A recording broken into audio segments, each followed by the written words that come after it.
കഴിഞ്ഞ ക്ലാസ്സിന്റെ കണ്ടിന്യൂവേഷൻ ആണ്. രണ്ട് ചെറിയ ടോപ്പിക് ഒരു കൺസെപ്റ്റും കൂടെ നമുക്ക് എക്സ്പ്ലെയിൻ ചെയ്യാനുണ്ട്. അതിനുശേഷം നമ്മൾ അടുത്ത യൂണിറ്റിലേക്ക് പോകാം. എനിക്ക് തോന്നുന്നു ഞാൻ പറഞ്ഞു തുടങ്ങി. That is deflation. ഇതിന്റെ ഓപ്പോസിറ്റ് ആണ് ഇൻഫ്ലേഷന്റെ ഓപ്പോസിറ്റ് ആണ്. ഇൻഫ്ലേഷനിൽ നമ്മൾ എന്തെല്ലാം ചെയ്യുന്നുണ്ടോ അതിന്റെ വിപരീതമായിട്ടുള്ള കാര്യങ്ങളായിരിക്കും രാജ്യത്തിനെ സംരക്ഷിക്കുന്നതിന് വേണ്ടിയിട്ട് നമ്മൾ പ്രധാനമായിട്ട് നമ്മൾ ചെയ്യാൻ പോകുന്നത്. അപ്പൊ എന്താണ് ഇൻഫ്ലേഷൻ? ഐ വിൽ കമ്പയർ ഇൻഫ്ലേഷനും ഡിഫ്ലേഷനുമായിട്ട് കമ്പയർ ചെയ്ത് പറയുമ്പോൾ ചിലപ്പോൾ നിങ്ങൾക്ക് കുറച്ചും കൂടെ ഡീപ്പായിട്ട് മനസ്സിലാക്കാൻ സാധിക്കും. കാരണം deflation means consistent fall in the price level. നമ്മൾ പറഞ്ഞു ഇൻഫ്ലേഷൻ മീൻസ് കൺസിസ്റ്റന്റ് റൈസ് ആണ്. ഇത് ഞാൻ പറഞ്ഞു ജനറൽ പ്രൈസ് ലെവൽ. ഈ രണ്ട് കാര്യങ്ങളാണ് നമ്മൾ എംഫസൈസ് ചെയ്യേണ്ടത്. One is consistent decline in the price level, that is deflation. നേരെ മറിച്ച് inflation means consistent and sustained rise in the prices. അപ്പോൾ നമ്മൾ പറഞ്ഞു പ്രൈസ് ലെവലും കൺസിസ്റ്റന്റും വളരെ ഇമ്പോർട്ടൻ്റ് ആയിട്ടുള്ള രണ്ട് വാക്കുകളാണ് ഈ ഡിഫ്ലേഷനിൽ നമ്മൾ ഉപയോഗിക്കേണ്ടത്. അപ്പോൾ ഒരു വസ്തുവിൻ്റെ മാത്രമായിട്ട് വില കുറഞ്ഞത് കൊണ്ട് അല്ലെങ്കിൽ ടെമ്പററി ആയിട്ട് ഹ്രസ്വകാലത്തേക്ക് ഒരു 1-2 വസ്തുക്കളുടെ വില കൂടുകയോ അല്ല കുറഞ്ഞത് കൊണ്ട് ഡിഫ്ലേഷൻ നമുക്ക് ഉണ്ടായിന്ന് വരില്ല. സിറ്റുവേഷൻ, അതായത് ഡിഫ്ലേഷൻ എന്ന് പറഞ്ഞ ഒരു ഡിഫ്ലേഷൻ വരുന്നത് തന്നെ when aggregate demand is lower than aggregate supply. മൊത്തം ഡിമാൻഡ് മൊത്തം വിതരണത്തിനെക്കാട്ടിയും കുറയുമ്പോഴാണ് നമ്മൾ യഥാർത്ഥത്തിൽ ഡിഫ്ലേഷൻ ഉണ്ടാകുന്നത്. അപ്പോൾ പ്രധാനപ്പെട്ട ഫീച്ചേഴ്സ്, ഒരു ഡിഫ്ലേഷൻ ഒരു രാജ്യത്ത് ഉണ്ടോ ഇല്ലേ എന്ന് മനസ്സിലാക്കുന്നതിന് വേണ്ടിയിട്ട് നമ്മൾ ചില പ്രധാനപ്പെട്ട ഫീച്ചേഴ്സ് നമ്മൾ ഐഡന്റിഫൈ ചെയ്യണം. അത് ഏതെല്ലാമാണ്? ഒന്ന്, ഡിഫ്ലേഷൻ സമയത്ത് there is overall gloom in an economy. ആരും തന്നെ തൃപ്തരല്ല. കാരണം പ്രൊഡക്ഷൻ ഇല്ല, മനസ്സിലായോ? അൺഎംപ്ലോയ്മെന്റ് ലെവൽ വളരെ കൂടുതലാണ്. ആളുകളുടെ വരുമാനം ആളുകൾക്ക് വരുന്നില്ല. ഇതെല്ലാം അപ്പൊ അൺഎംപ്ലോയ്മെന്റ് കൂടുന്നു, ഔട്ട്പുട്ട് കുറയുന്നു. ദെൻ ഒരു മേഖലയിൽ ചെന്നിട്ടുണ്ടെങ്കിലും മനസ്സിലായോ there is an overall, അതിനെ മൊത്തത്തിൽ ഞാൻ സമ്മറൈസ് ചെയ്ത് പറയുന്നത് there is an overall gloom in an economy where no activities are actually taking place. നിക്ഷേപം നടത്തി ഇൻവെസ്റ്റ് ചെയ്യണോ, ഇൻവെസ്റ്റ് ചെയ്തിട്ടുണ്ടെങ്കിൽ അല്ലെങ്കിൽ നിക്ഷേപം നടത്തണോ, നിക്ഷേപം നടത്തിയതിനു ശേഷം ഉൽപ്പാദിപ്പിച്ചിട്ടുണ്ടെങ്കിൽ വിറ്റ് പോകുമോ എന്നുള്ള ഒരു ഭയം ഉൽപ്പാദിപ്പിക്കുന്ന വ്യക്തികളുടെ കൈവശമുണ്ട്, അല്ലെങ്കിൽ ഉൽപ്പാദിപ്പിക്കുന്നവരുടെ മനസ്സിലുണ്ട്. ഇപ്പൊ നമ്മള് പറയേണ്ട ആവശ്യമില്ല, ഞാൻ പല പ്രാവശ്യവും പറഞ്ഞു തന്നിട്ടുള്ളതാണ്. The great depression of 1930s, 1930കളിലെ ഗ്രേറ്റ് ഡിപ്രഷൻ, ആഗോള മാന്ദ്യം സംഭവിച്ചത്. അത്രയും വലിയൊരു മാന്ദ്യം അതിനുശേഷം നമ്മൾക്ക് ഉണ്ടായിട്ടില്ല. അത്രയും വലിയൊരു മാന്ദ്യം വേർ ആഗോളതലത്തിൽ എക്സ്പീരിയൻസ് ചെയ്ത ഒരു പ്രധാനപ്പെട്ട കാര്യമാണത്. ഇന്നത്തെ നമ്മളുടെ പേപ്പറിനകത്തുണ്ട് പാകിസ്ഥാനിലെ inflation rate it is nearing about 39 to 40%. കഴിഞ്ഞ 40 വർഷക്കാലത്തിൽ ഏറ്റവും കൂടുതലായിട്ടുള്ള ഒരു വിലക്കയറ്റം അല്ലെങ്കിൽ നാണയപ്പെരുപ്പം ദേ ആർ ഇൻ ഡോൾഡ്രംസ്. പാകിസ്ഥാൻ എന്ന് പറഞ്ഞിട്ടുണ്ടെങ്കിൽ IMF ബെയിൽ ഔട്ട് ചെയ്തില്ല എങ്കിൽ പാകിസ്ഥാൻ ഇക്കോണമി ശ്രീലങ്കനെക്കാട്ടും തകിടം മറിയും. അവരുടെ ഇൻഫ്ലേഷൻ എന്ന് പറഞ്ഞത് പെട്രോളിനും ഡീസലിനൊക്കെ ഓരോ ദിവസവും ചെല്ലുന്നതും കൊണ്ട് 50% ഇതൊക്കെ കൂടിക്കൊണ്ടിരിക്കുന്നതാണ്. നമ്മളെ ഇന്ത്യയെ സംബന്ധിച്ചിടത്തോളം മനസ്സിലായോ, we are trying to contain inflation within 4%. 4%-ത്തിനകത്താണ് നമ്മൾ യഥാർത്ഥത്തിൽ ഇൻഫ്ലേഷൻ നമ്മൾ റേറ്റ് കണ്ടെയ്ൻ ചെയ്യാൻ ശ്രമിക്കുന്നത്. അമേരിക്ക ഇതുപോലെ തന്നെ ഇൻഫ്ലേഷൻ റേറ്റ് കുറച്ച് കൂടിയത് കൊണ്ടാണ്. കുറച്ച് കൂടിയത് means I think it is only 3%. അപ്പോൾ 3%, 4% എന്നൊക്കെ പറഞ്ഞിട്ടുണ്ടെങ്കിൽ ആ റേറ്റിലാണ് ഒരു രാജ്യത്തിന്റെ ഇൻഫ്ലേഷൻ. നേരെ മറിച്ച് പാകിസ്ഥാനിൽ റൂറൽ ഏരിയയിലും പിന്നെ പട്ടണ പ്രദേശങ്ങളെക്കാട്ടിയും കൂടുതൽ റൂറൽ ഏരിയയിലാണ് സാധനങ്ങളുടെ വില. മനസ്സിലായ? ഇറ്റ് ഈസ് അതിനെ പറഞ്ഞത് it is known as fly away inflation എന്ന് അതിനെ പറഞ്ഞത്. Fly away inflation. നമ്മൾ 2 തരത്തിലുള്ള ഇൻഫ്ലേഷൻ പഠിച്ചു, മനസ്സിലായി? ഇറ്റ് ഈസ് നോൺ ആസ് ഗാലപ്പിംഗ് ഒക്കെ കഴിഞ്ഞു. It is fly away inflation ആണ്. People are reeling under heavy price rise. People are reeling under heavy price rise. അപ്പോൾ IMF അവരെ ബെയിൽ ഔട്ട് ചെയ്യാനായിട്ട് ഒരു പ്രാവശ്യം 2 പ്രാവശ്യം ഡിസ്കഷൻ നടത്തിയിട്ട് IMFന്റെ ടേംസ് ആൻഡ് കണ്ടീഷൻസ് വെച്ച് നോക്കിയിട്ടുണ്ടെങ്കിൽ പാകിസ്ഥാൻ ഈ സമയത്തൊന്നും കരകയറൂല. അപ്പൊ ഇൻഫ്ലേഷനും ഡിഫ്ലേഷനും നമ്മൾ വെറുതെ പഠിക്കാൻ വേണ്ടി മാത്രമല്ല, ഇത് നമ്മൾ യഥാർത്ഥത്തിൽ നമ്മൾ മനസ്സിലാക്കേണ്ട ഒരു പ്രധാനപ്പെട്ട കാര്യമാണ്. ഒരു ബഡ്ജറ്റ് വരുന്നു, പിന്നെ ടാക്സിന്റെ പ്രപ്പോസൽ വരുന്നു, ചില ടാക്സുകൾ എടുത്തു കളയുന്നു, ഇതെല്ലാം it has something to do with inflation or deflation. അപ്പൊ 1930 ഞാൻ ബൈ ദ വേ ഞാൻ പേപ്പർ വായിച്ചപ്പോൾ ഞാൻ നിങ്ങളുടെ അടുത്ത് അത് ഷെയർ ചെയ്തെന്ന് മാത്രമേ ഉള്ളൂ. It is an example of an acute deflation. അപ്പൊ 1930 ദ ഗ്രേറ്റ് ഡിപ്രഷൻ, ലോകം ഒന്നടങ്കം പിന്നെ അനുഭവിച്ച ഒരു മാന്ദ്യം അതിനെ പറഞ്ഞത്. അതിന്റെ പ്രത്യേകത എന്തായിരുന്നു? Prices slashed, prices crashed. മനസ്സിലായോ? Unemployment increased to a very high level, തൊഴിലില്ലായ്മ രൂക്ഷമായി. അതുപോലെ തന്നെ GDP of the developing countries, GDP of the developed രാജ്യങ്ങൾ, വികസിത രാജ്യങ്ങളും വികസ്വര രാജ്യങ്ങളുണ്ട്. ഈ ഡെവലപ്ഡ് രാജ്യങ്ങളുടെ GDP ഗ്രോസ് ഡൊമസ്റ്റിക് പ്രൊഡക്റ്റും ഫെൽ ഷാർപ്പ്ലി ഓൾസോ. അപ്പൊ ഡിഫ്ലേഷന്റെ സൈഡ് ഇഫക്ട്സ് എന്തെല്ലാമാണ്? ആഡ്വേഴ്സ് ഇഫക്ട്സ് എന്തെല്ലാമാണ്? It is deflation in a modern economy is bad because it increases the real value of debt. കടം യഥാർത്ഥത്തിൽ വർദ്ധിപ്പിക്കും, ആൻഡ് പ്രൊഡക്ഷൻ ഡിസ്കറേജ് ചെയ്യും, and prices also keeps falling. അതുകൊണ്ടാണ് deflation നിങ്ങൾക്ക് ചോദിച്ചിട്ടുണ്ടെങ്കിൽ ആദ്യമായിട്ട് നിങ്ങൾ എഴുതേണ്ടത് there is an overall gloom, GLOOM. There is overall gloom in an economy. Nobody is satisfied. Everybody is discouraged. പ്രൊഡക്ഷനും ഇങ്ങനത്തെ കാര്യങ്ങളൊക്കെ highly discouraged because they are not sure what is going to happen in the future. Unemployment രൂക്ഷമാകുന്നു, prices crash ചെയ്യുന്നു. ഇതെല്ലാം കാരണമാണ് നമ്മൾ ഇത് ഡിഫ്ലേഷന്റെ bad എന്ന് പറയുന്നത്. ലേറ്റർ ഓൺ ഒരു സെമിനാർ നടത്തിയാൽ ഞാൻ ഓർക്കുന്നുണ്ട്, a little inflation is good for the economy. A little inflation is good for the economy. Inflation എന്താണ്? വിലക്കയറ്റം. A little inflation is good. കാരണം എന്താണ്? വിലയിൽ ഒരു സാവധാനം ഒരു ഉയർച്ച വന്നാൽ മാത്രമേ ജനങ്ങൾ, പ്രത്യേകിച്ച് പ്രൈവറ്റ് സെക്ടേഴ്സും രംഗത്തോട്ട് വരികയും നിക്ഷേപം നടത്തുകയും ചെയ്യുള്ളൂ. അപ്പൊ തൊഴിലാളികൾക്ക് തൊഴിൽ കിട്ടും, മറ്റെല്ലാ വിഭവങ്ങൾക്കും അതിൻ്റെ ആയിട്ടുള്ള എംപ്ലോയ്മെന്റ് കിട്ടും, വരുമാനം കിട്ടും, ഉൽപ്പാദിപ്പിക്കുന്ന ഉൽപ്പന്നങ്ങൾ മേടിക്കാനായിട്ട് അഗ്രിഗേറ്റഡ് ഡിമാൻഡ് കൂടും. മനസ്സിലായോ? അഗ്രിഗേറ്റഡ് ഡിമാൻഡ് കൂടുമ്പോൾ മണി സപ്ലൈയും കൂടും. പക്ഷെ ഇതേപോലെ 40%, 38% ഇൻഫ്ലേഷൻ വന്നിട്ടുണ്ടെങ്കിൽ the poor will be reeling. There will be abject poverty in such countries. Rich ആയിട്ടുള്ള ആളുകൾക്ക് ചിലപ്പോൾ അവർക്കൊന്നും പ്രശ്നമുണ്ട്. ഈവൻ ദെൻ അവർക്കും അതിൻ്റെതായിട്ടുള്ള ബുദ്ധിമുട്ടുകളൊക്കെ ഉണ്ട്. അപ്പോൾ ഇത്രയും വലിയൊരു സൈസബിൾ ആയിട്ടുള്ള ഒരു ഇൻഫ്ലേഷൻ ഉണ്ടായിട്ടുണ്ടെങ്കിൽ. ഓക്കെ, ഇനി അടുത്താൻ പറഞ്ഞത് കോർ ഇൻഫ്ലേഷൻ. ഇത് നമ്മൾ എപ്പോഴും പേപ്പറിലോ, കോർ ഇൻഫ്ലേഷൻ മീൻസ് ടെമ്പററി ആയിട്ട് ചിലപ്പോൾ പ്രൈസസിൽ അപ്സ് ആൻഡ് ഡൗൺസ് ഉണ്ടാവും. ടെമ്പററി ആയിട്ട്, ട്രാൻസിറ്ററി ആയിട്ട്, അല്ലെങ്കിൽ ടെമ്പററി ആയിട്ട് ചിലപ്പോൾ ഇതിനകത്ത് ഒരു രാജ്യത്തിൽ അപ്സ് ആൻഡ് ഡൗൺസ് ഉണ്ടാവും. ചിലപ്പോൾ വില കൂടും, ചിലപ്പോൾ വില കുറയും.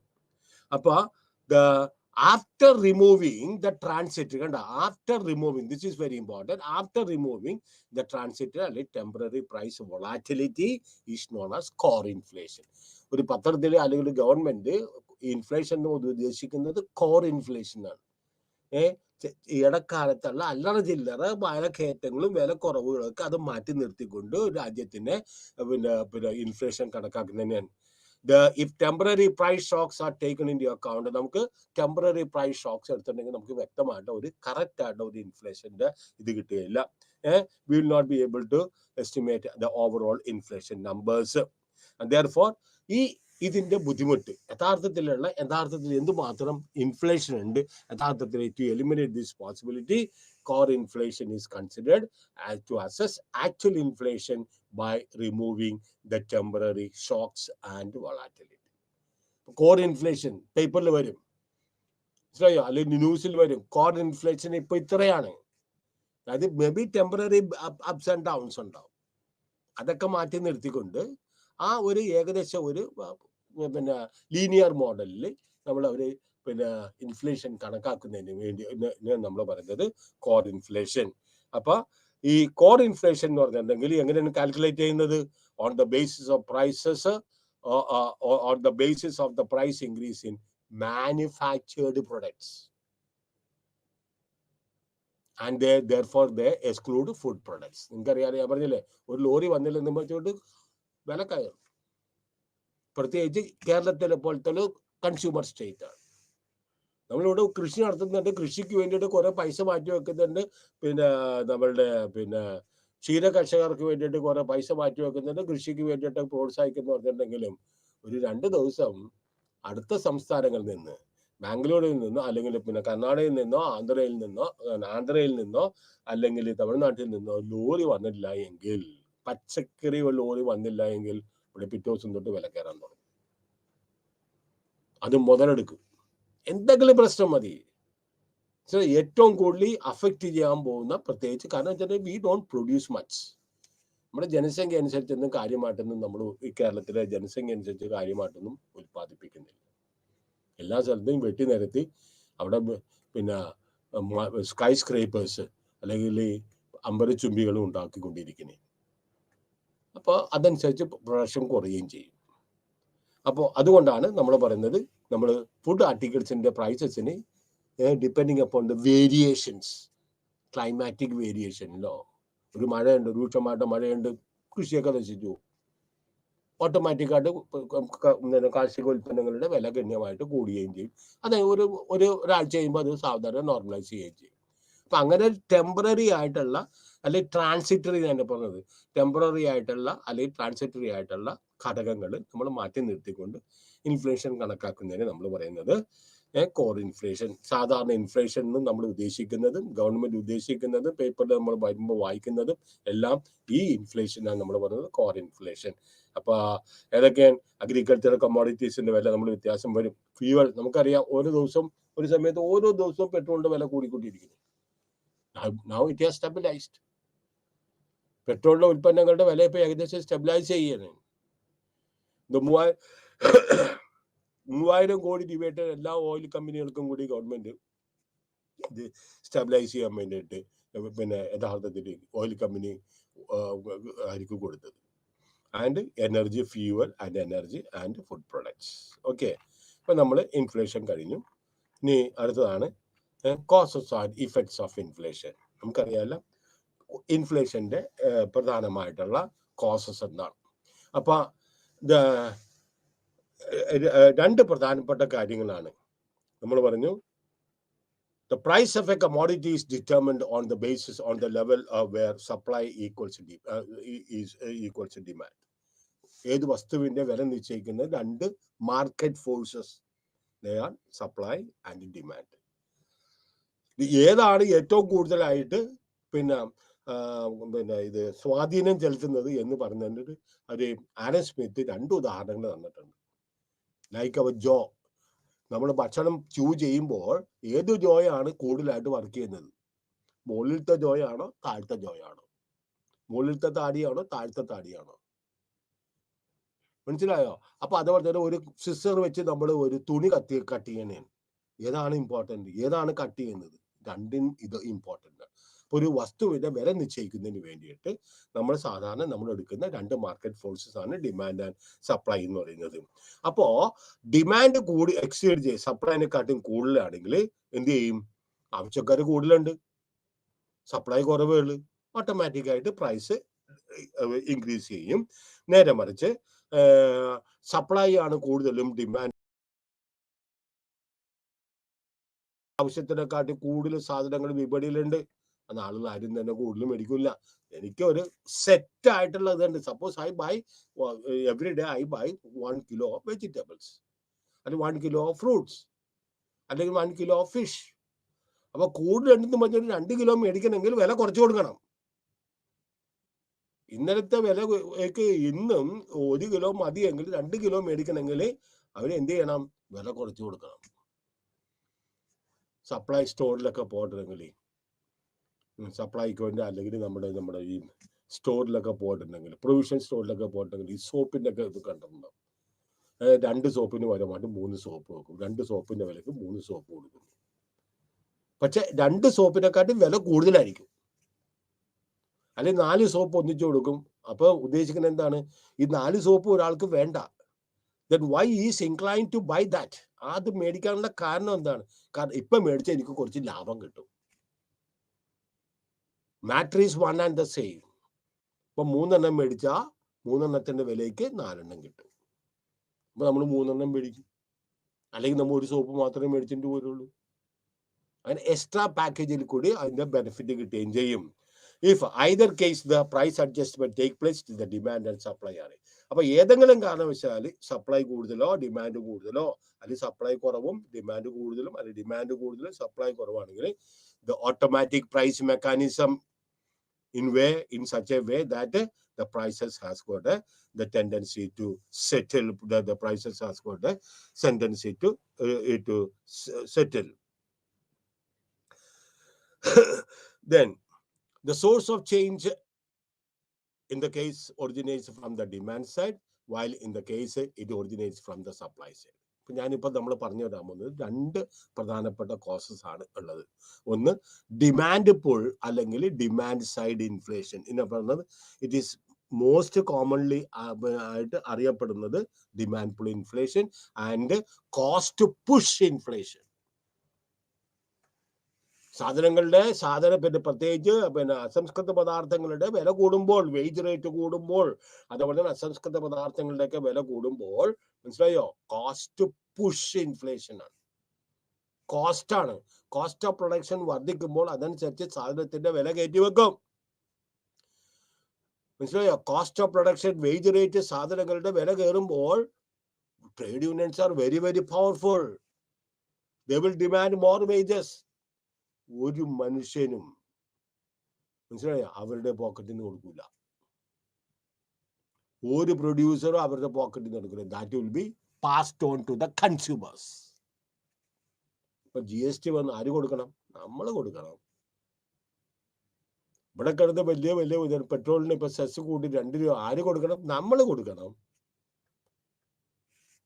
പറഞ്ഞു മനസ്സിലായോ? അല്ലെങ്കിൽ ഇലക്ട്രിസിറ്റിക്ക് 9 പൈസ പെർ യൂണിറ്റിന് കൂടി ആര് കൊടുക്കണം? നമ്മൾ കൊടുക്കണം. വാട്ടർ ചാർജ് കൂട്ടി ആര് കൊടുക്കണം? നമ്മൾ കൊടുക്കണം. അപ്പോ നമ്മൾ പറഞ്ഞില്ലേ, ഡിമാൻഡ് കൂടുതലാണെങ്കിൽ പ്രൈസസ് എന്തായിരിക്കും? കൂടുതലായിരിക്കും. അപ്പൊ ഡിമാൻഡ് പുൾ ഇൻഫ്ലേഷൻ, ഡിമാൻഡാണ് അവിടെ ഇത് ചെയ്യുന്നത്. ഡിമാൻഡാണ് inflation. And cost of production വർദ്ധിക്കുന്നതനുസരിച്ച് സാധന സേവനങ്ങളുടെ വില അതനുസരിച്ച് കൂടും. സാധന സേവനങ്ങളുടെ വില അതനുസരിച്ച് കൂടുമ്പോൾ അതനുസരിച്ച് വേജ് റേറ്റ് അവർക്ക് വർദ്ധിപ്പിക്കണം. സാധന സേവനങ്ങളുടെ റോ മെറ്റീരിയൽസിന്റെ വില കൂടുമ്പോൾ ഏറ്റവും ബെസ്റ്റായിട്ട് ഉദാഹരണമുണ്ട്. ഓരോ 3 പ്രാവശ്യവും നിങ്ങൾക്ക് കേൾക്കാം ഓട്ടോമൊബൈൽ കമ്പനികൾ വില കൂട്ടുന്നു. സ്റ്റീലിന്റെ പ്രൈസ് കൂടിയത് കൊണ്ടോ, അല്ലെങ്കിൽ തൊഴിലാളിയുടെ വേതനം കൂടിയത് കൊണ്ടോ, ഓട്ടോമൊബൈൽ പ്രൈസിന്റെ ടാറ്റ മോട്ടോഴ്സിന്റെ വില ഈ അടുത്ത വർഷം തൊട്ട് അടുത്ത മാസം തൊട്ട് ഇത്ര രൂപ കൊണ്ട് കൂടും. അപ്പൊ തന്നെ മാരുതിയും കൂട്ടും. അത് കുറെ നാൾ പിടിച്ചു വെക്കും. നമ്മളെ ഒരാള് പ്രൈസ് ഇൻക്രീസ് ചെയ്തിട്ടുണ്ടെങ്കിൽ മറ്റേ ആള് പ്രൈസ് ഇൻക്രീസ് ചെയ്യണമെന്നില്ല. കിങ്ഡ് ഡിമാൻഡ് കർവ്, അൺസർട്ടനിറ്റി, ഇതൊക്കെ ഓർമ്മയുണ്ടായിരിക്കണം. അപ്പൊ എന്താണ് ഡിമാൻഡ് സൈഡ് ഇൻഫ്ലേഷൻ എന്ന് പറയുന്നത്? Factors which increase aggregate demand while there is no increase in aggregates. അപ്പൊ ഡിമാൻഡാണ് വർദ്ധിക്കുന്നത്. മനസ്സിലായോ? അതിനെ പറയുന്നത് ഡിമാൻഡ് സൈഡ്, അല്ലെങ്കിൽ ഏറ്റവും കൂടുതൽ അറിയപ്പെടുന്നത് ഡിമാൻഡ് പുൾ ഇൻഫ്ലേഷൻ എന്ന് പറയുന്നത്. കെയ്ൻസ് പറയാണ് demand pull inflation occurs when aggregate demand exceeds aggregate supply. അപ്പൊ അവിടെ പ്രധാനമായിട്ട് വർക്ക് ചെയ്യുന്നത് ഡിമാൻഡാണ്. ഡിമാൻഡ്, അഗ്രിഗേറ്റ് ഡിമാൻഡ് അഗ്രിഗേറ്റ് സപ്ലൈനെക്കാട്ടിയും കൂടുതലായിരിക്കും at full employment level of output, thereby contributing to the inflation, to the relationship between aggregate demand. C അറിയാല, consumers. I അറിയാല, investors. G അറിയാല, government. അപ്പൊ full employment ആണ്. The increase in aggregate demand will take place if there is an increase. എപ്പോഴാണ് aggregate ഡിമാൻഡിൽ വർധനവ് വരുന്നത്? ഒന്ന്, consumption വർദ്ധിക്കുമ്പോൾ. കൺസംഷൻ വർദ്ധിക്കുന്നതിന്റെ കാര്യം എന്താണ്? ഒന്നില്ലെങ്കിൽ വരുമാനം വർദ്ധിക്കുന്നത് കൊണ്ട്. അല്ലേ? വരുമാനം വർദ്ധിക്കുമ്പോൾ അവരുടെ കൺസംഷൻ, ഞാൻ ഇവിടെ കൺസംഷനെക്കാട്ടും കൂടുതലായിട്ട് ഞാൻ പറഞ്ഞത് people turn their preference and purchases to certain branded goods. അതായിരിക്കും കുറച്ചുകൂടി നല്ലത്. ഒരു ഗതിയില്ലാത്ത സമയത്ത് നമ്മുടെ വീട്ടിലൊക്കെ വരുമാനമൊക്കെ കുറവുണ്ടായ സമയങ്ങളൊക്കെ ഉണ്ടാവും. ആ സമയത്ത് ചിലപ്പോൾ തുണി മേടിച്ച് അടുത്ത വീട്ടിലേക്ക് തയ്ക്കാറുണ്ടെങ്കിൽ അവിടെ കൊണ്ട് തയ്പ്പിക്കും. അത് മോശമാണെന്നല്ല, ചിലപ്പോൾ റെഡിമെയ്ഡ്സിനെക്കാട്ടും നല്ലതായിട്ട്. ഇപ്പൊ കുറച്ചും കൂടെ വരുമാനം കൂടിയപ്പോൾ ഫാമിലി മൊത്തം തന്നെ അവർ ജീവിത ശൈലിയിലും വ്യത്യാസം വന്ന് പഴയ വീടൊക്കെ ഇടിച്ചു പൊളിച്ച് നല്ലൊരു വീടാക്കും. കുറച്ച് ഇലക്ട്രോണിക് സാധനങ്ങളൊക്കെ മേടിച്ചു വെക്കും, കിച്ചൺ എയ്ഡിന് വേണ്ടിയിട്ടും. അതുപോലെ തന്നെ TV അതെല്ലാം മാറ്റിയിട്ട് വേറെ പുതിയ TV എല്ലാം വെക്കും. അപ്പൊ പീപ്പിൾ വിൽ ഗോ ഫോർ, ഇതെല്ലാം ഉപയോഗിച്ചെന്ന് വെച്ചതാണ്, people will go for branded goods. Increase in income ആകാം, ദെൻ റിഡക്ഷൻ ഇൻ സേവിങ്സ് ആകാം. ഡിസ്പോസബിൾ ഇൻകം കുറഞ്ഞു വരും. എപ്പോഴാണ്? സേവിങ്സ് പിന്നെ ഡിസ്പോസിബിൾ സേവിങ്സ് കൂടുമ്പോൾ ഡിസ്പോസിബിൾ ഇൻകം കുറഞ്ഞു വരും. അല്ലെങ്കിൽ ഗവൺമെന്റ് ടാക്സ് റേറ്റ് കുറക്കണം. പുതിയ ടാക്സ് റെജീമിൽ നമ്മുടെ ഫിനാൻസ് മിനിസ്റ്റർ, കേന്ദ്രത്തിന്റെ ഫിനാൻസ് മിനിസ്റ്റർ കുറെ ടാക്സിന്റെ സോപ്പുകൾ കൊടുത്തിട്ടുണ്ട്. ഇതിനു വേണ്ടിയിട്ടാണ് പ്രത്യേകിച്ച് ഫിക്സഡ് സാലറിക്കാരെ അതുപോലെ തന്നെ മിഡിൽ ഇൻകത്തിനെയൊക്കെ സഹായിക്കുന്നതിന് വേണ്ടിയിട്ട് ടാക്സിന്റെ സ്ലാബിലേക്ക് വ്യത്യാസം വരുത്തി 50,000 രൂപ പിന്നെ സ്റ്റാൻഡേർഡ് ഡിഡക്ഷൻ കൊടുത്ത് ഇതെല്ലാം വരുമ്പോൾ അത്രയും പൈസ പിന്നെ ജനങ്ങളുടെ കൈവശം ഉണ്ടാവും. That will prompt dum to go in for better consumption. Then investment due to the reduction in the rate of interest or optimism in business sentiments. കൂടുതൽ ഇൻവെസ്റ്റ്മെന്റ് നടക്കുന്നത് കൊണ്ട്. കാരണം എന്താണ്? ഭാവിയിൽ ഇതിന്റെയൊക്കെ വില കൂടും. ഒപ്റ്റിമിസം, ഭാവിയിൽ ഇതിനൊക്കെ വില കൂടും. അല്ലെങ്കിൽ ഇൻട്രസ്റ്റ് റേറ്റ് ഇപ്പോൾ വളരെ കുറവാണ്. It is the best time for the bank from the people to take by loan from the banks and make investment. അതുപോലെ തന്നെ ഗവൺമെന്റ് എക്സ്പെൻഡിച്ചർ, റോഡുകൾ, നാഷണൽ ഹൈവേ 66 അല്ലെങ്കിൽ എലിപ്പാഡോ അല്ലെങ്കിൽ എയറോഡ്രോമോ അല്ലെങ്കിൽ പുതിയ മധ്യമാത പിന്നെ ട്രെയിനോ അല്ലെങ്കിൽ പുതിയ ട്രാക്ക് ഇടുന്നതോ അല്ലെങ്കിൽ പോർട്ട്, ഡാം, ഇതെല്ലാം ഗവൺമെന്റിന്റെ എക്സ്പെൻഡിച്ചറാണ്. ഗവൺമെന്റ് എക്സ്പെൻഡിച്ചർ ഇൻ എഡ്യൂക്കേഷൻ, ഇതെല്ലാം ഗവൺമെന്റ് എക്സ്പെൻഡിച്ചറാണ്, which will enable them to have a better this one. Okay, demand pull ഇൻഫ്ലേഷൻ്റെ first one, this is demand curve അല്ലേ. Long run average aggregate supply curve നമ്മൾ പറഞ്ഞു. Initial സ്റ്റേജിൽ it is a horizontal straight line. Then after that medium scale it is a upward stopping curve, and up to a certain point then it is output will not increase, only prices will increase. ഇതെല്ലാം പറഞ്ഞു തന്നിട്ടുള്ളതാണ്. Okay, we will take the first one. AD1 is intersecting with the long run aggregate supply curve. AD1 is the first demand curve. Okay, we have got an equilibrium.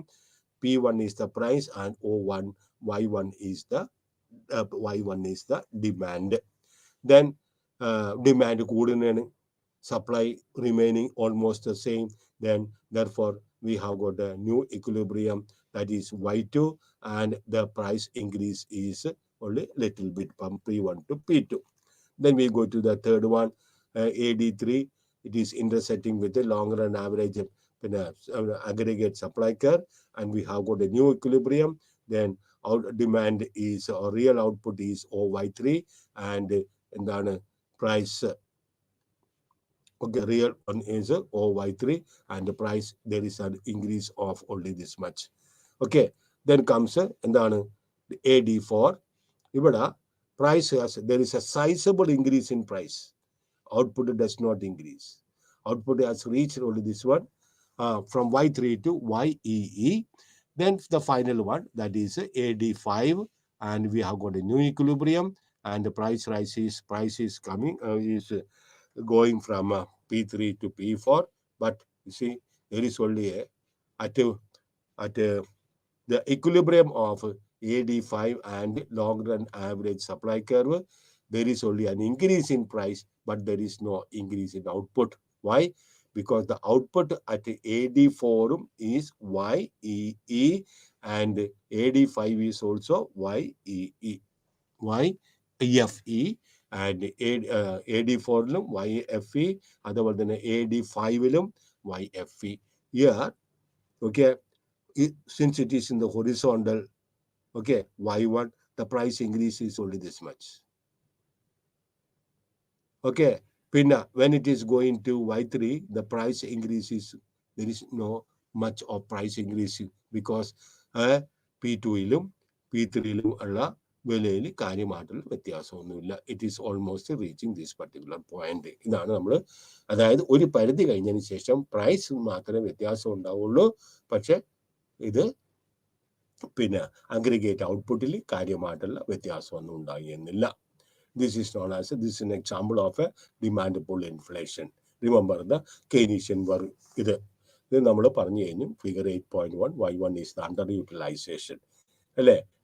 ആദ്യത്തൊക്കെ Y1, Y2, Y3 ഇതെല്ലാം underutilization of resources ആണ്. Therefore, their output is also not very much. But as we move from to the medium scale from AD3 to AD4, then there is a substantial increase in price and substantial increase in output also. But once it is already saturation point is reached, then we have got to only increase in prices from P3 to P4, but the output remains the same.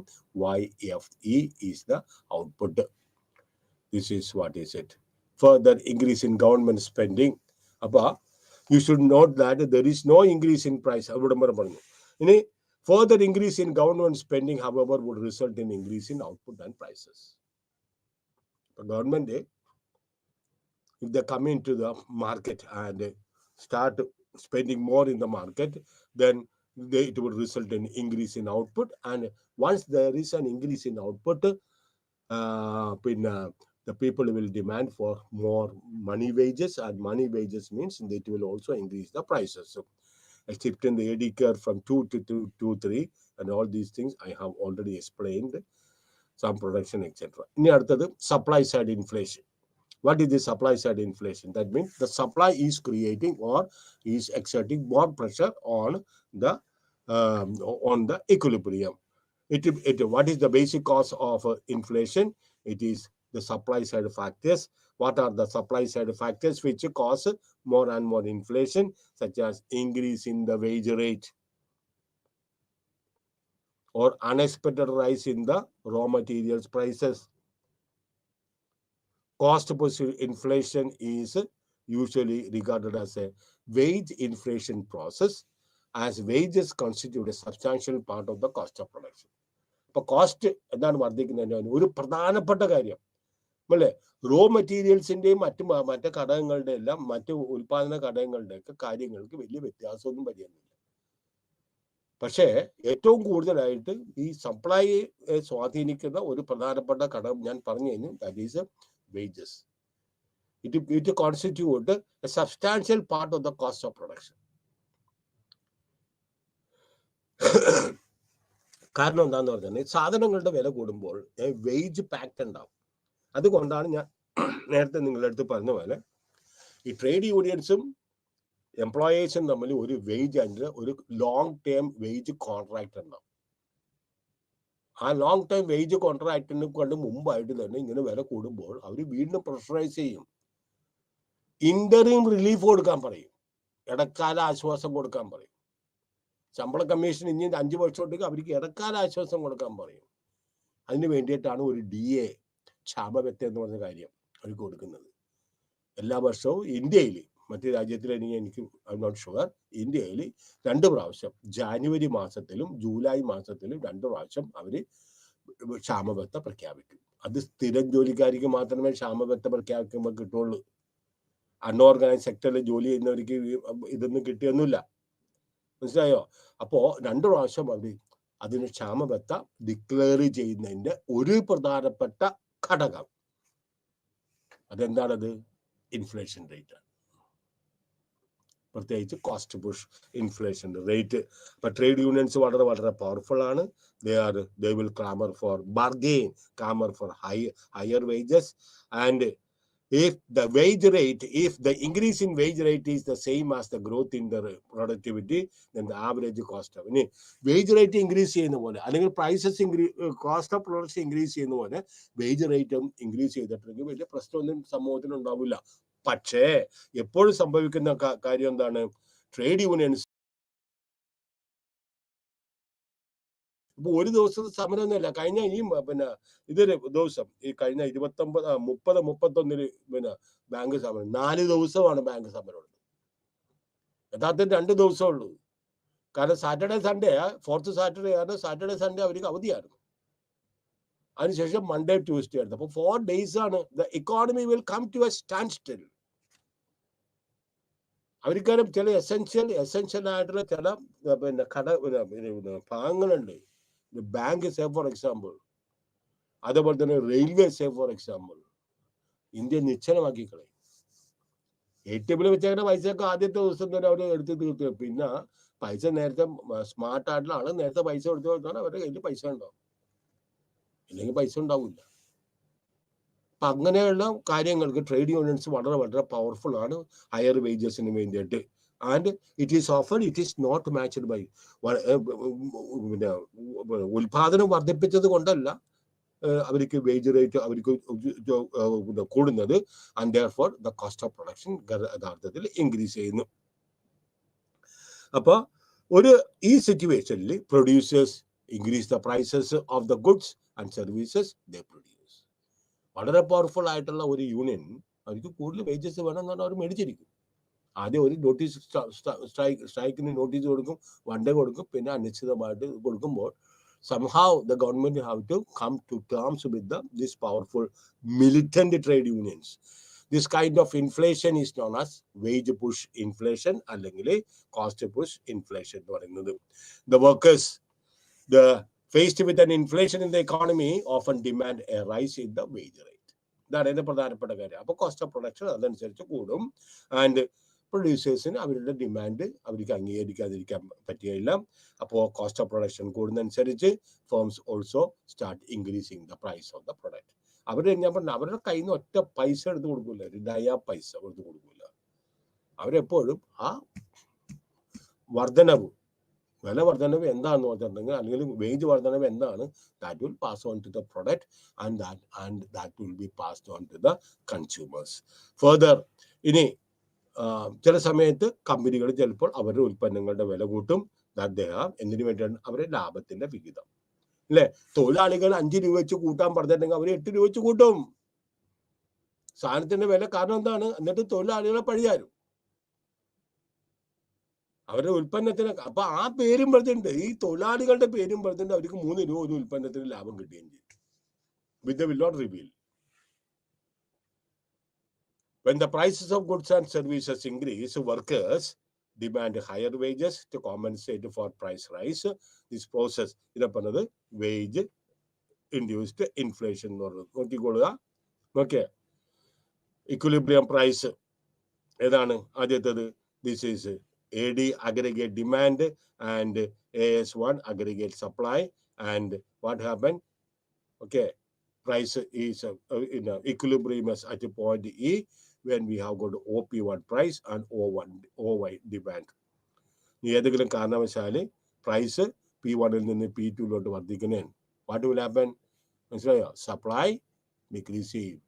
There will be no people to demand. And therefore output ഗണ്യമായിട്ട് കുറയും. അതനുസരിച്ച് വില യഥാർത്ഥത്തിൽ കൂടുകയും ചെയ്യും. ഇതാണ് നമ്മൾ പറഞ്ഞത് സപ്ലൈ അല്ലെങ്കിൽ കോസ്റ്റ് പുഷ് ഇൻഫ്ലേഷന്റെ പ്രത്യേകത. അപ്പുറത്തും ഇപ്പുറത്തും എന്താ? When there is a reduction in supply, why? Because at the increased prices, all the people who were previously purchasing, they will not purchase. ഇപ്പൊ സപ്ലൈ കുറയും, പ്രൈസസ് കൂടും, ഔട്ട്പുട്ട് OYയിൽ നിന്ന് OY2 ആയിട്ട് വർദ്ധിക്കുകയും ചെയ്യും. ഇനി ക്വാണ്ടിറ്റി തിയറി ഓഫ് മണി നമുക്കറിയാം, പഠിച്ചതാണ്. മനസ്സിലായി? ഇർവിൻ ഫിഷറിന്റെ ക്വാണ്ടിറ്റി തിയറി ഓഫ് മണി നമ്മൾ ഇത് പഠിച്ചതാണ്. എന്താണ്? മനസ്സിലായോ? The monetarists use the quantity theory of money. നമ്മൾ അതിനെക്കുറിച്ച് എക്സ്പ്ലെയിൻ ചെയ്തിട്ടുള്ളതാണ്. The cause of inflation. Inflation വർദ്ധിക്കാനായിട്ടുള്ള പ്രധാനപ്പെട്ട കാര്യം the monetarists they explain in terms of the quantity theory of money. And to explain the cause of inflation, recall the equation of exchange used in the നമുക്കറിയാം quantity theory of മണിയിൽ നമ്മൾ ഉപയോഗിച്ച MV is equal to PY. നമുക്കറിയാം M quantity of money in circulation, V അതിന്റെ velocity of circulation, അതുപോലെ തന്നെ P price level, Y is real national income. എന്താണ് velocity?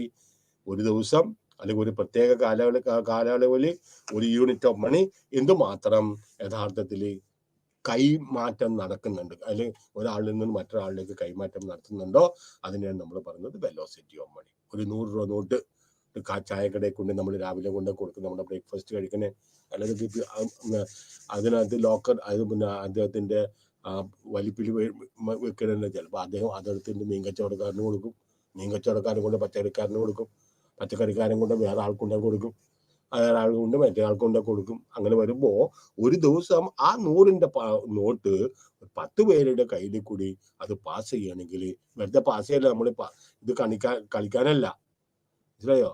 എന്തെങ്കിലും പർച്ചേസിൽ കൂടി നടക്കുകയാണെങ്കിൽ ആ 100 രൂപയുടെ വാല്യൂ വെറും 100 അല്ല, it has turn to 1000 rupees. അപ്പൊ അതിനാ പറഞ്ഞത് വെലോസിറ്റി ഓഫ് മണി എന്ന് പറയുന്നത്. പിന്നെ Y is real national income. ക്വാണ്ടിറ്റിയോ നമ്മൾ 2 പ്രധാനപ്പെട്ട അസംഷനിലാണ്, പിന്നെ 2 അസംഷൻ ആണ് നമ്മൾ ക്വാണ്ടിറ്റി. ഒന്ന്, money is new, money has got no role to play, money is remaining constant. Then രണ്ടാമത് വെലോസിറ്റി ഓഫ് മണി കോൺസ്റ്റന്റ് ആണ് ഫോർ എനി ഗിവൺ സിറ്റുവേഷൻ. അപ്പൊ neutrality of money based on the dichotomy of the market implies that changes in money supply do not affect the level of output. Changes in money supply, M and V are actually neutral, and therefore changes in money supply does not actually increase the output, does not affect the level of output, that is PY. The monetarist അവര് പറയുന്നത് that output Y is the real variable which is driven by real factors only. Appo according to aggregate output, that is Y, aggregate output, that is Y, is the real variable which is driven by the real factors only. Aggregate output Y is constant, that is aggregate supply is vertical, and there is full employment in the economy. Full employment is maintained through flexibility in wage rate and prices. Appo the monetarists use the equation of exchange to simplify the explanation of how the monetary policy work. The two sides of the equation of the exchange must always be balanced. Appo adukondana paranjathu, if V is constant and Y cannot be changed by an increase in money supply, V and M are constant, അല്ലെങ്കിൽ they are playing neutral role. നമ്മൾ പറഞ്ഞു M ഉം V ഉം. Then the only part of the equation that can be changed by an increase in M is P. What is P? P is the price level. So central bank ഒരു രാജ്യത്തിന്റെ money supply വർദ്ധിപ്പിക്കുകയാണെങ്കിൽ the result has to be a proportional increase in P. അപ്പോൾ central ബാങ്കുകൾ money supply വർദ്ധിപ്പിക്കുകയാണെങ്കിൽ അതനുസരിച്ച് മണി സപ്ലൈയുടെ തോതനുസരിച്ച് പ്രൈസിലും വ്യത്യാസം വരും. The observed long-run relation between money and price supports the monetarist view that over expansion of money supply could result in. അപ്പോൾ എന്തുകൊണ്ടാണ് ഒരു രാജ്യത്തിൽ ഇൻഫ്ലേഷൻ ഉണ്ടാകുന്നതിന്റെ പ്രധാനപ്പെട്ട കാര്യം? അത് over expansion of money supply, maybe because of the RBI's particular policy or higher inflation, and that inflation can be prevented by appropriate regulation of money supply. Once inflation നമ്മൾ നിയന്ത്രിച്ചില്ലെങ്കിൽ കയ്യിൽ നിന്ന് വിട്ടുപോയിട്ടുണ്ടെങ്കിൽ പിന്നെ എളുപ്പത്തിൽ പിടിക്കാൻ പറ്റില്ല. അപ്പൊ ഇൻഫ്ലേഷൻ ആരംഭിക്കുമ്പോൾ തന്നെ അത് മനസ്സിലാക്കിയിട്ട്, ഇതാണ് ഇപ്പോൾ അമേരിക്കയും ഇന്ത്യയും അതേപോലെ തന്നെ പല ആഗോള രാജ്യങ്ങളും ചെയ്യുന്നതിന്റെ കാര്യം ഇതാണ്. ഇൻഫ്ലേഷൻ നമ്മുടെ പിടിയിൽ നിന്ന് വിട്ടുപോകുന്നതിന് മുമ്പ് അത് നിയന്ത്രിക്കാനുള്ള മാർഗങ്ങൾ, അത് ഏറ്റവും പ്രധാനപ്പെട്ട ഒരു മാർഗമാണ് അവർ ഉപയോഗിക്കുന്നതാണ്, ഒരു മെത്തഡാണ് ബാങ്ക് റേറ്റ്. ബാങ്ക് റേറ്റ് ഉയർത്തിയെടുക്കുക. ബാങ്ക് റേറ്റ് ഉയർത്തുമ്പോൾ മനസ്സിലായോ, മൾട്ടിപ്പിൾ ആയിട്ടാണ്, multiple expansion of money supply from the bank ആണ്. നമ്മുടെ 100 രൂപ കൊണ്ടിട്ട് 100 രൂപ അല്ല ലോൺ കൊടുക്കുന്നത്, അത് പല മടങ്ങായിട്ട് കൂടുതലായിട്ട് ലോണായിട്ട് അവർക്ക് എക്സ്പാൻഡ് ചെയ്യാൻ പറ്റുന്നത്. സ്ട്രക്ചറൽ തിയറി ഓഫ് ഇൻഫ്ലേഷൻ രണ്ടാമത്തത്. ലാറ്റിൻ എക്കോണമിസ്റ്റ് മിർദാൾ, സ്ട്രീറ്റൻ, അവർ and other Latin American economists, ഈ phenomenon of inflation to structural factors or structural rigidities generally found in developing. Structural factors are structural rigidities. Rigidities developing രാജ്യങ്ങളിൽ പ്രധാനമായിട്ട് കണ്ടുവരുന്നതാണ്. That is the resource gap. നമുക്ക് ആവശ്യത്തിന് വിഭവങ്ങൾ raise ചെയ്യാനായിട്ടുള്ള നമുക്കിതില്ല. And there is always a gap in the resource. So saving is less than investment. അപ്പോൾ അവിടെ resource gap വരികയാണ്. മിച്ചമില്ല. മനസ്സിലായോ? We cannot go for investment unless and until we have basic ആയിട്ട് നമ്മൾ സേവ് ചെയ്യണം. സേവ് ചെയ്യുന്നത് ബാങ്കിൽ കൊണ്ട് നമ്മൾ നിക്ഷേപിക്കണം. ബാങ്കിൽ എല്ലാവരും ചിഹ്നഭിന്നമായിട്ടുള്ള മിച്ചം അത് ശേഖരിക്കുകയും അത് ആവശ്യക്കാർക്ക് ഇൻവെസ്റ്റ്മെന്റിന് വേണ്ടിയിട്ട് ലോൺ, പ്രൊഡക്റ്റീവ് പർപ്പസസിന് വേണ്ടിയിട്ട് ലോൺ കൊടുക്കും. ഇതാണ് ബാങ്കിങ്ങിന്റെ പ്രിൻസിപ്പിൾ. അപ്പൊ സേവിങ്ങും ഇൻവെസ്റ്റ്മെന്റും തമ്മിലുള്ള അന്തരം. അതുപോലെ തന്നെ ഫുഡ് ഷോർട്ടേജ് വരുന്നത് ഇന്ത്യയിൽ തന്നെ 56 മനസ്സിലായോ? 56 പിന്നെ 56 62 64 65 66 ഈ വർഷങ്ങളൊക്കെ രൂക്ഷമായിട്ട് തുടർച്ചയായിട്ടുള്ള പിന്നെ വരൾച്ച ഉണ്ടായത്. പിന്നെ ഇന്ത്യയുടെ പ്രത്യേക agriculture depending upon the vagaries of the monsoon. Vagaries means ചാഞ്ചാട്ടം. കൂടിയാൽ കുഴപ്പം, കുറഞ്ഞാൽ കുഴപ്പം, നേരത്തെ വന്നാൽ കുഴപ്പം, താമസിച്ച് വന്നാലും ആര് വന്നാലാണ്, മഴ വന്നാൽ കുഴപ്പമാണ്. അപ്പൊ അതാണ് it is A Gamble in the monsoon എന്ന് പറയുന്നത്. ഇന്ത്യൻ അഗ്രികൾച്ചർ ഒരു ഷോർട്ടറി പോലെയാണ്, ഒരു ലോട്ടറി പോലെയാണ്. നേരെ വന്നിട്ടുണ്ടെങ്കിൽ നമുക്ക് ലോട്ടറി അടിച്ചു, അല്ലെങ്കിൽ നേരത്തെ വന്നാൽ ചിലപ്പോൾ വിത്തൊക്കെ തകർന്നു പോകും, ഹാർവെസ്റ്റ് ചെയ്യാൻ പറ്റൂല. ഇങ്ങനെയുള്ള ബുദ്ധിമുട്ടുകളൊക്കെ ഉണ്ട്. അപ്പോൾ food shortages, then foreign exchange scarcity. എപ്പോഴാണ് ഇവിടെ പാകിസ്ഥാനിലെ ഒരു പ്രധാനപ്പെട്ട കാര്യം, ഫോറിൻ എക്സ്ചേഞ്ച് ഇല്ല. ഒരു വിദേശ രാജ്യവും ഇതേപോലത്തെ രാജ്യങ്ങളായിട്ട് കച്ചവടം നടത്താൻ ഉദ്ദേശിക്കില്ല. ചാരിറ്റിയൊക്കെ പിന്നീട് ആദ്യം ഇങ്ങനെ കാശ് തരാൻ പറയും, പിന്നെ നമുക്ക് ചാരിറ്റിനെ കുറിച്ച് അന്വേഷിക്കാന്ന് പറയും. അപ്പോൾ ഫോറിൻ എക്സ്ചേഞ്ച് സ്കേഴ്സിറ്റി, പിന്നെ ഇൻഫ്രാസ്ട്രക്ചർ റോഡിൻ്റെയും പിന്നെ ഗതാഗതത്തിൽ റോഡ് ഗതാഗതം, അതുപോലെ തന്നെ ട്രെയിൻ ഗതാഗതം, പിന്നെ ഡാം, പിന്നെ റെയിൽവേ, ഇതിൻ്റെ എല്ലാം അപര്യാപ്തത. ഓൾ ദീസ് സ്ട്രക്ചറൽ ഫാക്ടേഴ്സ്, ഈ സ്ട്രക്ചറൽ തിയറി അനുസരിച്ച് they are the real causes of inflation in developing economies. 1970-കളാണ് ഈ സ്ട്രക്ചറൽ തിയറി വന്നത്. കാരണം വേൾഡ് ആ സമയത്ത് ലോകം ഇതേപോലെ തന്നെ മറ്റൊരു അവസ്ഥ, rise in prices coupled with high employment meet ചെയ്തത്. What is that? പ്രൈസ് കൂടുകയും അതുപോലെ തന്നെ അൺഎംപ്ലോയ്മെന്റ് നിലനിൽക്കുകയും ചെയ്യുന്ന സ്റ്റാഗ്നേഷൻ. സ്റ്റാഗ്നേഷൻ മീൻസ് മനസ്സിലായോ? വലിയ കാര്യമായിട്ടുള്ള വർധനമൊന്നുമില്ല, പക്ഷെ at the same time unemployment രൂക്ഷമായിട്ട് കയറി പോവുകയും ചെയ്യും. Something that. ദെൻ അതിന്റെ പ്രധാനപ്പെട്ട കാര്യം 1970 നമുക്ക് അനുഭവിച്ച 2 ഓയിൽ ഷോക്കുകളാണ്. ഓയിലിന്റെ വില ഗണ്യമായിട്ട് വർദ്ധിച്ചു. വിച്ച് വെയർ എസെൻഷ്യലി അത് സപ്ലൈ ഷോക്കാണ്. Because they increase the cost of production. We are capable of producing such a situation. അപ്പോൾ 1970 രണ്ടാമത്തെ ഒരു പ്രധാനപ്പെട്ട കാര്യം എന്താണ്? 2 ഓയിൽ ഷോക്സ് ആണ് നമ്മുടെ ഇൻഫ്ലേഷൻ വർദ്ധിക്കാനുള്ള. സ്ട്രക്ചറൽ ഇക്കോണമിസ്റ്റ് അവർ പറയുന്നതാണ്, in developing economies, in addition to the money, structural factors, supply and demand conditions. അപ്പോൾ in addition to money supply മാത്രമല്ല, പക്ഷെ സ്ട്രക്ചറൽ ഫാക്ടേഴ്സ്, ഡിമാൻഡും സപ്ലൈയും രണ്ടും equal ആയിട്ട് they play their role in determining the price in the economy. Financing public expenditure through money expansion increases the productive capacity and real wealth. So financing public expenditure through money expansion, central government കൂടുതൽ പൈസ ചെലവാക്കി യഥാർത്ഥത്തിൽ നമ്മൾ output പിന്നെ invest ചെയ്തിട്ടുണ്ടെങ്കിൽ there will be increase in the productive capacity and real output. പക്ഷേ real output at the same time would increase the demand for money. മനസ്സിലായി? കൂടുതൽ നിക്ഷേപം നടത്തി ഗവൺമെന്റ് ചെലവാക്കി കൂടുതൽ നിക്ഷേപം നടത്തിയിട്ടുണ്ടെങ്കിൽ പ്രൊഡക്ഷനും റിയൽ ഔട്ട്പുട്ടും ഗണ്യമായിട്ട് വർദ്ധിക്കും. പക്ഷെ അതനുസരിച്ച് മണി സപ്ലൈക്കും കാര്യമായിട്ടുള്ള മണി ഡിമാൻഡിനും ആളുകൾക്കും സാധനങ്ങളുടെ വില കയറി വരുമ്പോൾ അവർ, ഞാൻ പറഞ്ഞില്ല, പവർഫുൾ ആയിട്ട് ട്രേഡ് യൂണിയനാണ്, അവർ ഇതോടെ കൂടുതലായിട്ട് വേജസ് ഡിമാൻഡ് ചെയ്യും. Sorry. The concern of the government is to maintain a desired level of real expenditure, leads to an increase in nominal expenditure and the government leading to prices.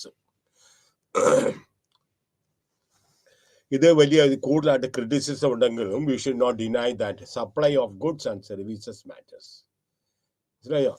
Demand നമ്മൾ ഈക്വിലിബ്രിയത്തിൽ എത്തുന്നത് ഡിമാൻഡും supply ആണ്. അപ്പോൾ supply of goods and services matters. Government intervention അത് കാരണം to increase productivity, for example for research and development. അല്ലെ, 1967 ഞാൻ നിങ്ങളുടെ അടുത്ത് പറഞ്ഞു ഓർക്കുന്നുണ്ടാവും. 1967 നമ്മളിവിടെ ആദ്യമായിട്ടുള്ള നമ്മുടെ ഗ്രീൻ റെവല്യൂഷൻ ഉണ്ടായത്. It was a spectacular show, ഒരു റെവല്യൂഷൻ, ഹരിത വിപ്ലവമായിരുന്നു. അതിനുശേഷം ഇത്രയും വർഷമായിട്ട് we have not been able to achieve a second green revolution. ഇഷ്ടംപോലെ പൈസ ഓരോ പ്രാവശ്യം മൂണിൽ പോകാനും മറ്റു മാർസിൽ പോകാനും അതേപോലെ തന്നെ ഈ റോക്കറ്റിൽ പോകാനൊക്കെ ഉപയോഗിക്കുന്നു. ചിലതൊക്കെ അതുപോലെ തന്നെ താഴ്ത്തോട്ട് വരും. ഇഷ്ടം പോലെ പൈസ. ജനസംഖ്യ അതിനുശേഷം ഉണ്ടായ ജനസംഖ്യക്കാട്ടും 10 മടങ്ങ് കൂടിയിട്ടുണ്ട്. ഇപ്പൊ ഏകദേശം 140 crores ആണ് ജനസംഖ്യ ഇന്ത്യയിലുള്ളത്. അത് 5 കോടി ജനങ്ങൾ മാത്രമേ ടാക്സ് കൊടുക്കുന്നുള്ളൂ. 140 കോടി ജനങ്ങളായി. 5% ആളുകൾ മാത്രമേ ടാക്സ് കൊടുക്കുന്നുള്ളൂ. മനസ്സിലായോ? ഈ 1967 ഉണ്ടായ ഒരു ഹരിത വിപ്ലവം, പിന്നെ അതിനുശേഷം we have not been able to establish. അവിടെ ഇവിടെ പോക്കറ്റിലൊക്കെ ചിലപ്പോൾ കുറച്ച് ഇച്ചിരി വർധനം ഉണ്ടാവാൻ we have not been able to establish a green revolution. അപ്പൊ നമുക്ക് റിസർച്ച് ആൻഡ് ഡെവലപ്മെന്റ് വേണം.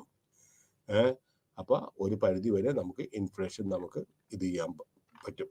ഇനി ഇഫക്ട്സ് ഓഫ് ഇൻഫ്ലേഷൻ എന്തെല്ലാമാണ്? ഇഫക്ട്സ് ഓഫ് ഇൻഫ്ലേഷൻ മീൻസ് ഇൻഫ്ലേഷന്റെ നമുക്കറിയാം reduces the value of money and leading to purchasing power നമുക്ക് കിട്ടുന്നില്ല. Nominal person the nominal income of the person increasing at a higher, if the nominal income of the person is increasing at a higher at a rate higher than the rate of inflation, his real income will be increasing. അപ്പോ എന്താണ്? if the nominal income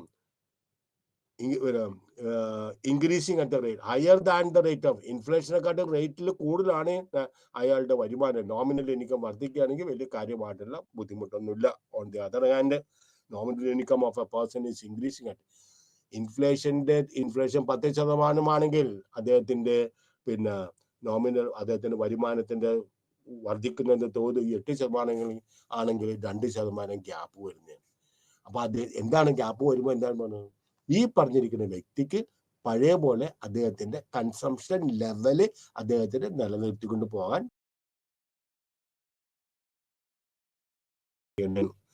then 2 ഗ്രൂപ്പുകളുണ്ട് ഒരു രാജ്യത്തിൽ. ഒന്ന് fixed income ഗ്രൂപ്പുകളും അതുപോലെ തന്നെ variable income group എന്ന് പറഞ്ഞു. Fixed income means middle class income, പ്രത്യേകിച്ച് ഗവൺമെന്റ് ജോലിക്കാരോ അല്ലെങ്കിൽ ഫിക്സഡ് പിന്നെ ജോലിക്കാരൊക്കെയാണ്. സ്ഥിര ജോലിക്കാരൊക്കെ നമ്മൾ പറയുന്നത്. പ്രൈവറ്റ് സെക്ടറിലും സ്ഥിര ജോലിക്കാരെ പറയുന്നത് ഫിക്സഡ് ഇൻകം ഗ്രൂപ്പ് സഫേഴ്സ്. അപ്പോൾ അവരെ സംബന്ധിച്ചിടത്തോളം അവർക്ക് ബുദ്ധിമുട്ടായിരിക്കും. കാരണം ഇൻഫ്ലേഷൻ റേറ്റ് 10%, അവർ വരുമാനം വർദ്ധിക്കുന്ന തോത് 8% the real income declines with inflation. നേരെ മറിച്ച് people with variable income such as industrialist, traders, real estate holders, speculators, ഊഹ കച്ചവടക്കാർ, the gain during the rising prices. ഇവരൊക്കെ എല്ലാം അവർക്ക് ലാഭമായിരിക്കും. കാരണം എന്താണെന്ന് വെച്ചിട്ടുണ്ടെങ്കിൽ പ്രൈസ് റൈസിനെക്കാട്ടും കൂടുതലായിട്ടാണ് അവരുടെ വരുമാനം കിട്ടുന്നത്. അപ്പോൾ which income group of the society gain? നമുക്കറിയാമല്ലോ ആർക്കാണ്? Those who correctly anticipate income can adjust their present earnings. ആരെയാണ് ഏറ്റവും കൂടുതലായിട്ട് അഫക്റ്റ് ചെയ്യാൻ പോകുന്നത്? അതായത് ഒന്ന് പ്ലാൻ ചെയ്യണം. അയ്യോ പാവങ്ങളാണ്, ഒരു ഗതിയില്ലാത്ത നിങ്ങൾ, അവർക്ക് ഇതിനെക്കുറിച്ച് ഒരു പ്ലാനിങ്ങും ഇല്ല. മറ്റവർക്കൊക്കെ അല്ല, പ്രത്യേകിച്ച് മിഡിൽ ക്ലാസ് ഫാമിലിക്കാർ, അവർക്കറിയാം. കാരണം അവർക്ക് പഴയ ലെവലിൽ പോലെ തന്നെ അവർ ഒരു സെറ്റ് നോംസിൽ കൂടി അവരുടെ ജീവിതം പോണെയാണ്. അപ്പൊ അതിനകത്തിന് വലിയ കാതലായിട്ടുള്ള 1 ലിറ്റർ പാല് മേടിക്കണത് 2 ലിറ്റർ പാല് മേടിക്കാൻ അവർക്ക് പറ്റില്ല. ക്യാഷിന് പൈസ കൊടുക്കണം, കേബിളിന് പൈസ കൊടുക്കണം, മൊബൈൽ 2 കുട്ടികളും അച്ഛനമ്മയാണെങ്കിൽ 4 പേരുടെ മൊബൈൽ പിന്നെ ഇത് ചെയ്യണം, റീചാർജ് ചെയ്യണം, കേബിളിന് പൈസ കൊടുക്കണം, പത്രത്തിന് പൈസ കൊടുക്കണം, ഇലക്ട്രിസിറ്റിക്ക് പൈസ കൊടുക്കണം, വെള്ള ചാർജ് കൊടുക്കണം. ഇതൊക്കെ കുറക്കാൻ പറ്റൂല. Okay, some people mainly from the poorer background. അപ്പോൾ ഇവര് they are habituated to hold cash even they do it during the time. അത് കാരണം എന്താണ്? Mainly from the poor background, അവരെന്ത് ചെയ്യും, കുറച്ച് പൈസ അവർക്ക് മിച്ചം വെക്കണം, അവരത് മിച്ചം വെച്ചിട്ടിരിക്കും. അപ്പോൾ during that the value of money erodes during inflation. അവരെന്തെങ്കിലും നിസ്സാരമായിട്ട് മിച്ചം വെക്കും. അതിൻ്റെ വാല്യൂ യഥാർത്ഥത്തിൽ ഓരോ ദിവസം ഒരു 10 രൂപ നോട്ട് നമ്മൾ 5 വർഷത്തിന് മുമ്പ് വെച്ചിട്ട് നിങ്ങൾ പെട്ടി തുറന്ന് നോക്കിക്കോ, ആ 10 രൂപ നോട്ട് അങ്ങനെ തന്നെ നമ്മൾ നോക്കി ചിരിച്ചുകൊണ്ടിരിക്കും. പഴന്നാവൂല, 10 രൂപ 50 പൈസ ആവൂല. Okay, they are trying to keep the money in their hands, and therefore there is a cost associated with the holding cash. Then the cost accrued for such a feature is known as inflation tax in പറയുന്നത്. There is an actual legal tax paid to the government. There is not an act. ഇത് inflation tax എന്ന് പറയുന്നത് എന്താണ്, ഗവൺമെന്റിന് കൊടുക്കുന്ന tax അല്ലത്. കൈവശം പണം സൂക്ഷിച്ചതിന്റെ, പ്രത്യേകിച്ച് ലോവർ ഇൻകം ഗ്രൂപ്പിന്റെ കൈവശം പണം സൂക്ഷിച്ചതിന് അവർക്ക് കിട്ടുന്ന ശിക്ഷയാണത്, actual cost. It refers to the penalty for holding cash at a time of high inflation. For example, okay, example ഒക്കെ നിങ്ങൾക്ക് വായിച്ചെടുക്കാം.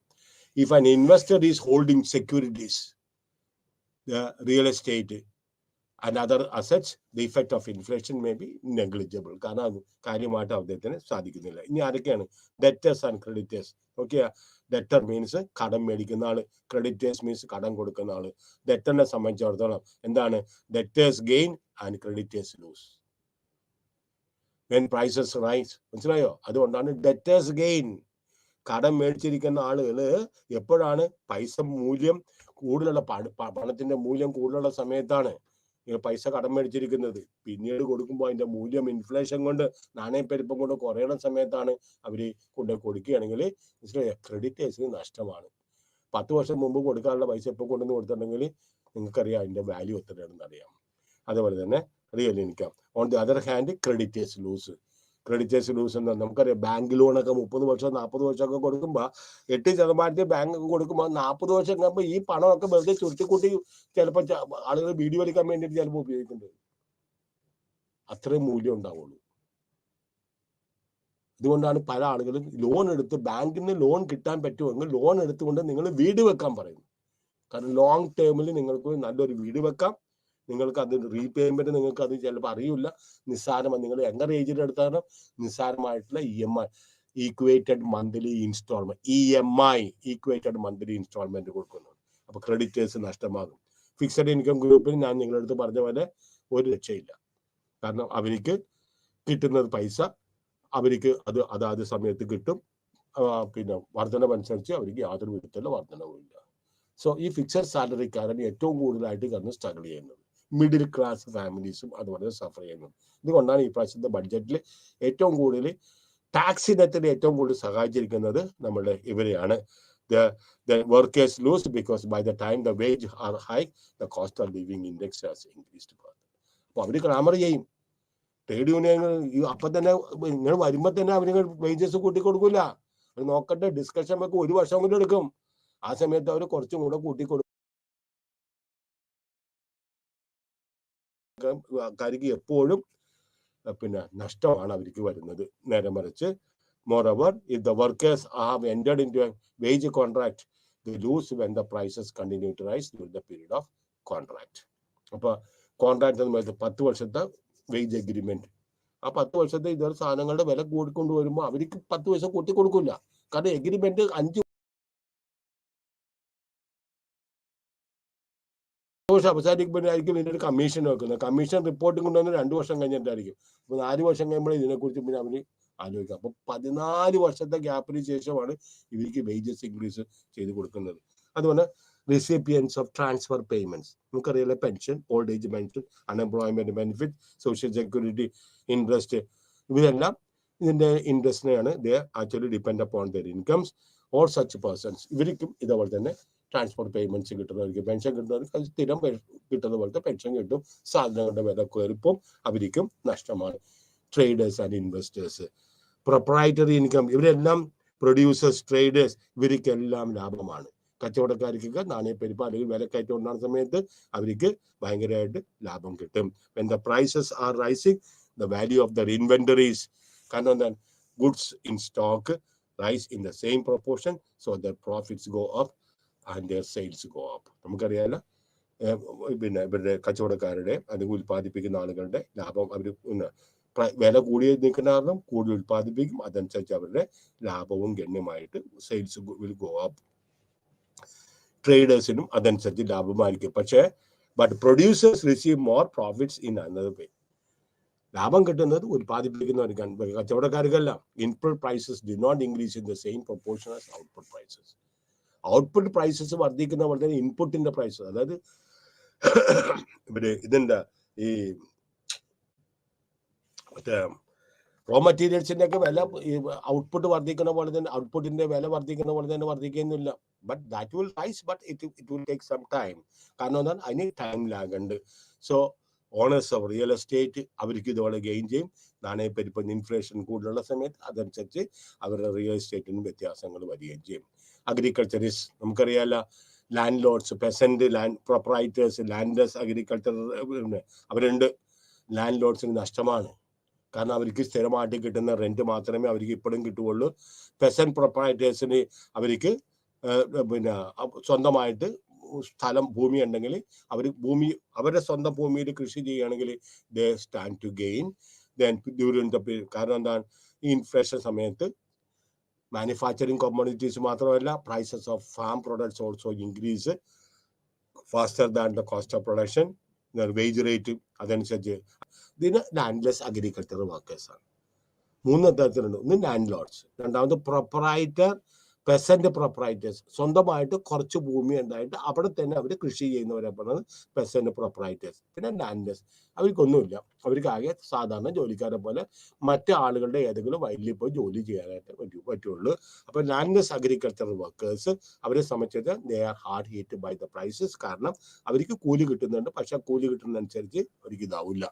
ഗവൺമെന്റിനെ സംബന്ധിച്ചിടത്തോളം 2 ഇതുണ്ട്. As A debtor gain. Debtor means as A debtor കടം പിന്നെ മേടിക്കുന്ന ആളായിട്ട് വരുമ്പോൾ അവർക്ക് ലാഭമായിരിക്കും.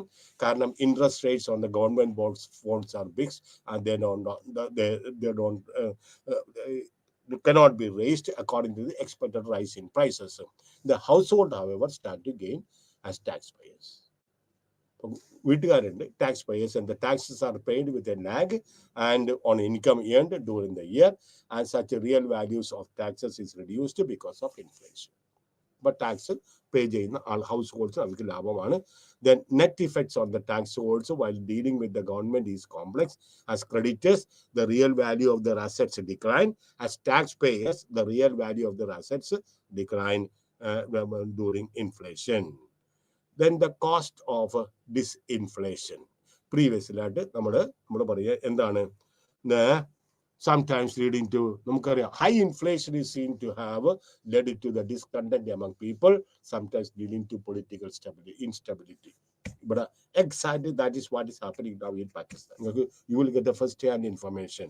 കാരണം പൊളിറ്റിക്കൽ ഇൻസ്റ്റബിലിറ്റി ശ്രീലങ്കയിലൊക്കെ ഉണ്ടായതിന്റെ പ്രധാനപ്പെട്ട കാര്യം അതൊക്കെ ചിലപ്പോൾ ടി വിയിൽ കണ്ടിട്ടുണ്ടാവും. പ്രസിഡന്റിന്റെ കൊട്ടാരത്തിലൂടെ സാധാരണ ആളിലൊക്കെ കയറി ഓരോരുത്തരും അവിടെ കയറി ഡാൻസ് ചെയ്യണേ, അല്ലെങ്കിൽ സാധാരണഗതിയിൽ അവർക്ക് അതിനകത്തോട്ട് പ്രവേശിക്കാൻ പറ്റില്ല. Political instability. അപ്പൊ consequences of inflation are not only economic, പക്ഷെ സോഷ്യൽ ഉണ്ട്, പൊളിറ്റിക്കൽ ഉണ്ട്, ബാഡ് ആയിട്ടുള്ളത്. അപ്പൊ policy makers always try to control inflation. Deflation ഞാൻ പറഞ്ഞില്ല, ഇൻഫ്ലേഷൻ കൺട്രോൾ ചെയ്തേച്ചാൽ മതി. ഇൻഫ്ലേഷൻ വേണമെന്നാണ്, പക്ഷെ ഒരു പരിധി വിട്ട് അത് വിട്ടു പോകരുത്. ഡിഫ്ലേഷൻ പോയിട്ടുണ്ടെങ്കിൽ പിന്നെ ഒരു രാജ്യം രക്ഷപ്പെടില്ല. അപ്പൊ ഇൻഫ്ലേഷൻ ഞാൻ പറഞ്ഞില്ല, A little inflation is good for the economy. A little deflation ഇല്ല. ഇൻഫ്ലേഷൻ മീൻസ് നാണയപ്പെരുപ്പം, സാധനങ്ങളുടെ വില കൂടുതൽ, ഇതെല്ലാം ഒരു പ്രചോദനമാണ്, എല്ലാവർക്കും ജോലി ചെയ്യുന്നതിന് വേണ്ടിയിട്ടുള്ള പ്രചോദനമാണ്. റിഡക്ഷൻ ഇൻഫ്ലേഷൻ റേറ്റ് ഈസ് ഡിസ്. അപ്പൊ എങ്ങനെ നമുക്ക് ഇൻഫ്ലേഷൻ നമുക്ക് കുറക്കാനായിട്ട് നമുക്ക് സാധിക്കും? ഇതാണ് നമ്മുടെ യഥാർത്ഥത്തിൽ നമ്മൾ പറയുന്നത് കോസ്റ്റ് ഓഫ് ഡിസ്ഇൻഫ്ലേഷൻ എന്ന് പറയുന്നത്. Okay, we'll take the rest of it tomorrow.